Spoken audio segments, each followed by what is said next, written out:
Bismillahirrahmanirrahim. Assalamualaikum warahmatullahi wabarakatuh. Saya adalah salah satu pembimbing pada kegiatan PLP KKN terintegrasi yang dilaksanakan oleh Fakultas Tarbiyah dan Ilmu Keguruan pada tahun 2020. Teman-teman sekalian, PLP terintegrasi ini dengan KKN merupakan kolaborasi antara PLP dan KKN. Jadi kegiatan ini itu adalah menyatukan antara dua kegiatan yang berbeda dalam suatu waktu. Saya akan mendeskripsikan apa sih PLP dan apa sih KKN itu dan apa perbedaannya. Yang pertama itu adalah PLP. PLP itu merupakan singkatan dari program latihan profesi, di mana kegiatan ini merupakan kegiatan latihan profesi yang dilaksanakan oleh mahasiswa perguruan studi pada bidang pendidikan, di mana mereka akan mengimplementasikan materi-materi yang tidak didapatkan di bangku perkuliahan. PLP ini sendiri itu terbagi atas dua. Ada yang disebut dengan PLP 1 dan ada yang dimaksud dengan PLP 2. PLP 1 itu adalah sebuah kegiatan dilaksanakan oleh mahasiswa Fakultas Tarbiyah dan Ilmu Keguruan pada semester 5. Kegiatannya itu adalah melakukan sebuah observasi tentang kegiatan pendidikan yang berlangsung di dalam persekolahan. Kemudian untuk PLP 2 yaitu adalah sebuah praktek profesi yang dilaksanakan oleh mahasiswa, yaitu melaksanakan profesi di sekolah. Contohnya misalkan dia adalah prodi PGMI, maka dia akan mengajar di SD atau di madrasah ibtidaiyah. Begitupun yang lain seperti matematika, prodi matematika akan praktek mengajar di SMP atau SMA. PAI pun seperti itu. Kemudian MPI itu khusus untuk MPI Manajemen Pendidikan Islam akan melakukan praktek di sekolah, namun akan bersentuhan langsung dengan administrasi yang ada di sekolah. Jadi nanti akan dikoordinir oleh tata usaha atau bagian administrasi.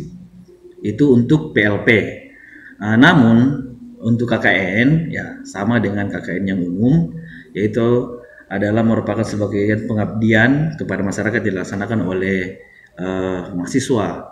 Jadi pada dalam kegiatan PLP KKN terintegrasi ini adalah menggabungkan antara kegiatan PLP tadi itu dengan kegiatan KKN. Ya, sehingga implikasi atau implementasi yang akan dilaksanakan oleh mahasiswa di lapangan, mereka akan melakukan sebuah kegiatan mengajar profesi atau PLP itu dengan melaksanakan juga KKN.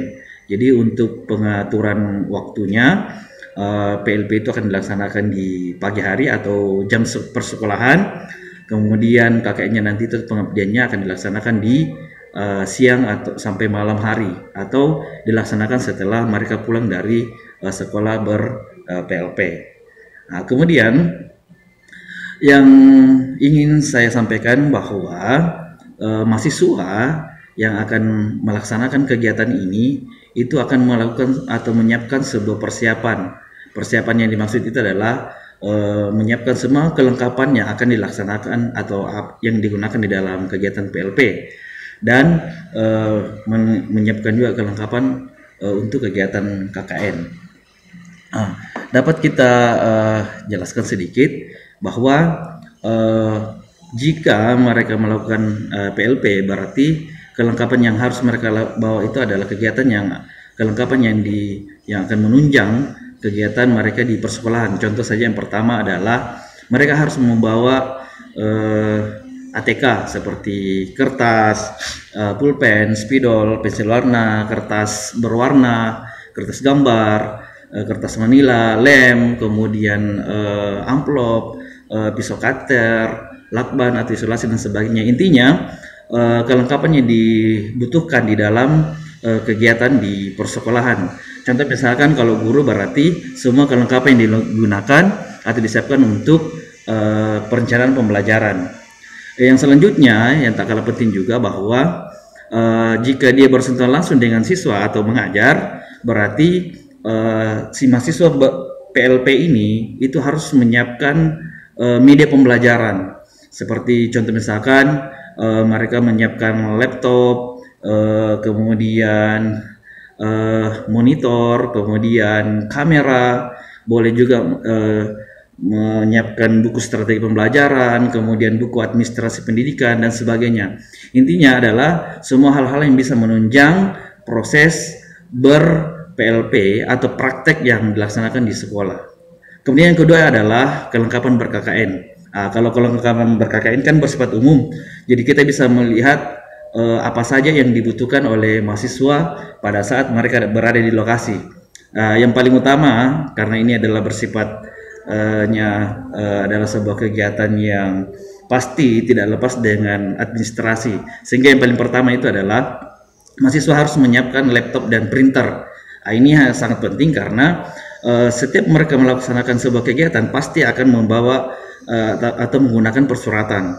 Jadi laptop dan printer ini adalah hal yang prioritas dalam kegiatan ber-KKN. Kemudian yang kedua itu adalah koper atau tas untuk untuk sebagai tempat pakaian dan sebagainya. Kemudian yang ketiga itu adalah pakaian. Pakaian ini itu bisa dibagi dua. Yang pertama itu adalah pakaian resmi.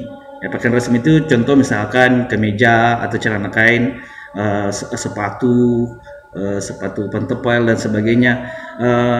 Intinya bahwa pakaian resmi dimaksud itu adalah pakaian yang digunakan dalam kegiatan resmi atau contoh misalkan dia sudah bersentuhan langsung di dalam pembelajaran.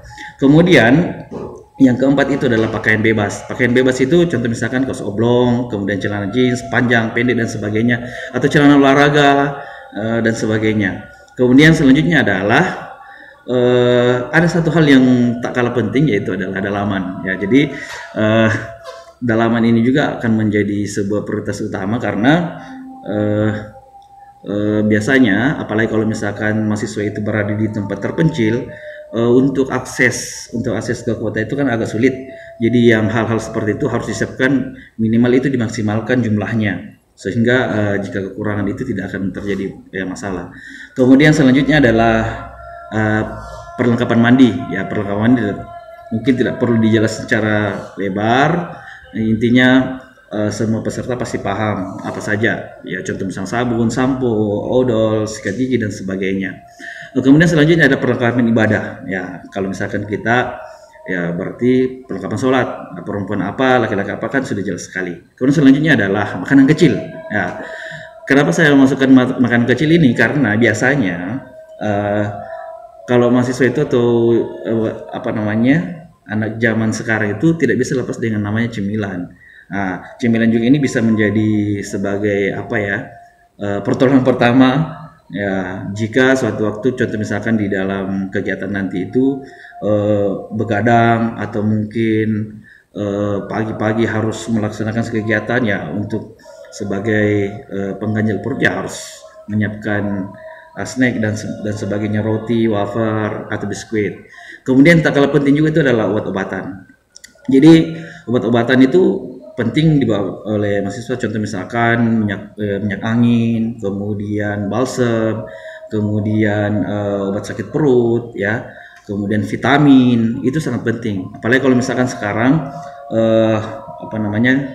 kita masih dalam masa pandemi virus corona, ya obat-obatan itu sangat penting untuk menjaga daya tahan tubuh, ya, sehingga bisa tercegah dari virus-virus yang mengakibatkan penyakit corona tersebut. Kemudian karena biasanya kegiatan ber-KKN itu biasanya di lokasi yang dingin, jadi perlu membawa jaket dan selimut. Selanjutnya adalah perlengkapan tidur seperti bantal. Biasanya jika perempuan atau peserta perempuan itu biasanya tidak bisa terlepas dari yang namanya biasanya boneka. Jadi sebisa mungkin ya bolehlah dibawa, karena di dalam kegiatan nanti itu sebisa mungkin tidak membuat Anda menjadi bosan di sana. Jadi bisa Anda membawa apa saja yang bisa membuat Anda semangat, seperti boneka atau ada pakaian atau apa saja yang bisa membuat Anda betah di lapangan. Selanjutnya bahwa itu hanya dalam bentuk fisik. Jadi dalam bentuk non fisik seperti sikap, ya sikap harus dijaga, ya.